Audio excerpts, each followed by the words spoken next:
মাকে দিয়ে আসি।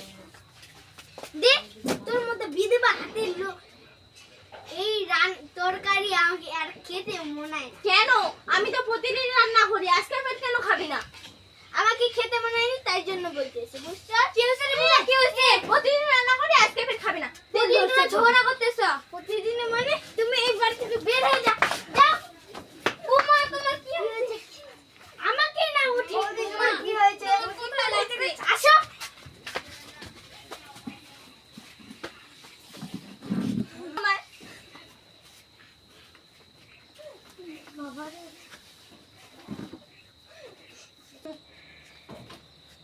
এখানে ঋতু নামের কেউ আছে?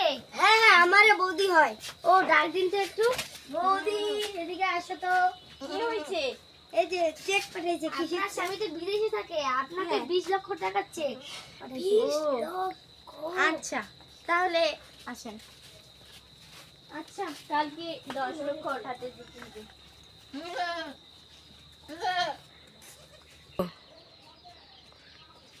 এই বাসিটা বাজছে না কেন?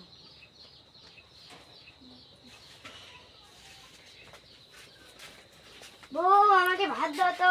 নিজে নিয়ে খাও, আমাকে বলিও না। কেন? নিজে নিয়ে খাও। আমি একটা ব্যাপারে ভাবতেছি। কি ব্যাপারে?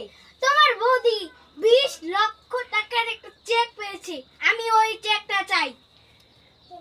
আমার দাদা 10-15 বিল্ডিং থেকে পড়েছে, মাথা পেটে মরে গেছে, তার টাকা তোমাকে কেন দিবে? আমাকে তুমি কি বলতেছো? ওটা তোমার বৌদি জানে, আমাকে বলিও না। আচ্ছা, হ্যাঁ এখন ভাত দাও, তারপর সেলা কি করবে করো। দিয়ে দিচ্ছি।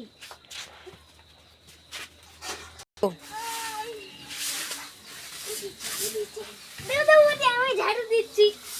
আজকে পেটের মাথায় কি ঢুকলো? কেন রে?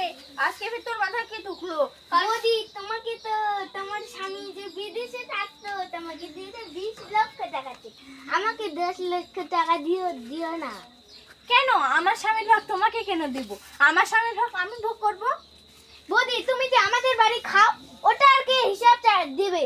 এটা তো আমারও অধিকার আছে। এখানে আমার স্বামী ছিল না, তোমার কোনো অধিকার নেই। তুমি আমাকে 10 লক্ষ টাকা দিবে। কেন?